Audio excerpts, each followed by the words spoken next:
Hey, what's going on, world? What's going on? NZD here with you, shooting this video to talk about that gas price, man. Have y'all been to the pump lately?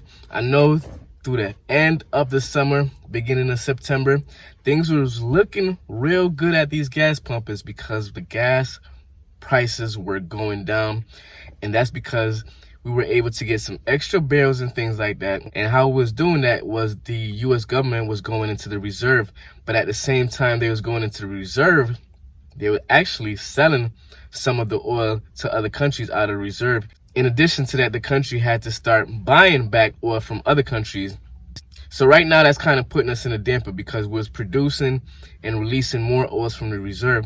But at the same time, United States was selling some of these oil to other countries, especially countries in Europe that's like, on the verge of the war or, having some effects of the war that's going on over there.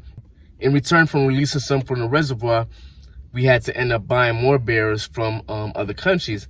Also, not to mention that the OPEC and OPEC Plus, those are the people like the big oil companies, the big oil countries. They have this coalition, the OPEC, and now it's the OPEC Plus. Go ahead and check out which countries are involved with the OPEC Plus. But one of the main countries that was involved with OPEC and OPEC Plus was, I believe, is Saudi Arabia. And what happened is the United States had worked out some deal with OPEC saying, okay, they will produce a certain amount of barrels for the United States or whatever, in the United States would buy those barrels from those extra producing barrels. But in exchange for those extra producing barrels, in exchange for some kind of weapon or some kind of equipment that the United States have would be the trade-off.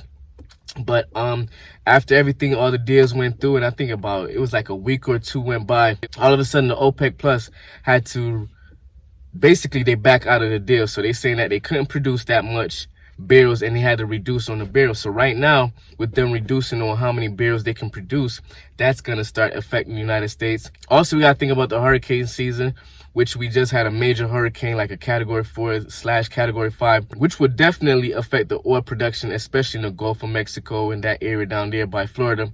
Florida got hit real bad, South Carolina, North Carolina. So in that region, you will start to see gas price rising just because of that alone. Also with OPEC reducing the daily barrels, in addition to some of these refineries are not operating the way they're supposed to at full capacity.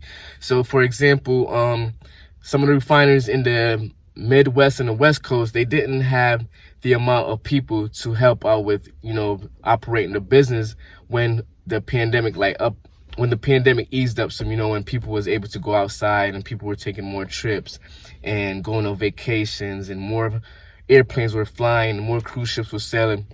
The problem was that those refineries didn't have enough people to work at these refineries, so these refineries weren't putting out as much gas as it would expect it to be. But they're saying that those refineries are starting to get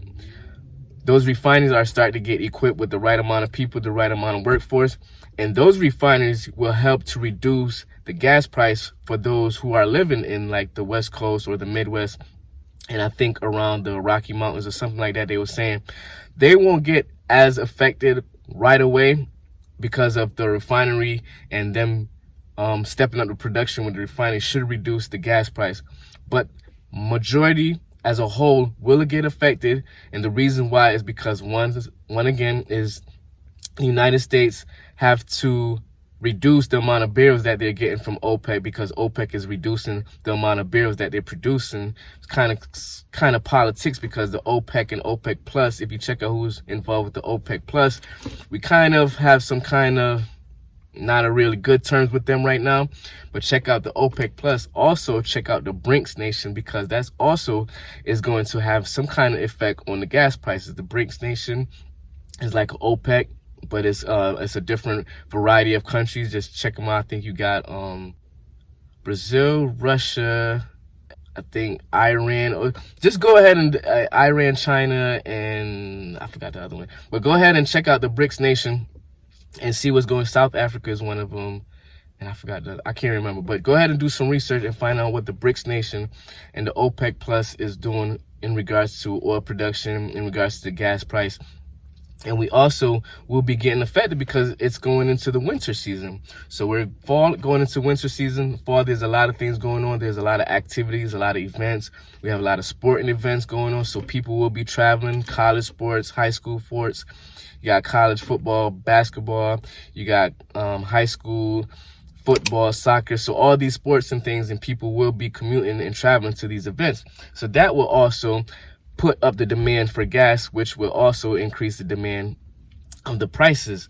So what I'm trying to say in this video is, even though we saw the prices go down for 100 days, now is the time to get back on point. Now is the time to find out ways to save gas. Now is the time to reduce on your consumption. Now is the time to get little tips and tabs and little hacks of how you can save gas. Maybe it's making sure you have enough air in your tire, make sure your tank full up, making sure you're having the right kind of gas, going through the right gas pump.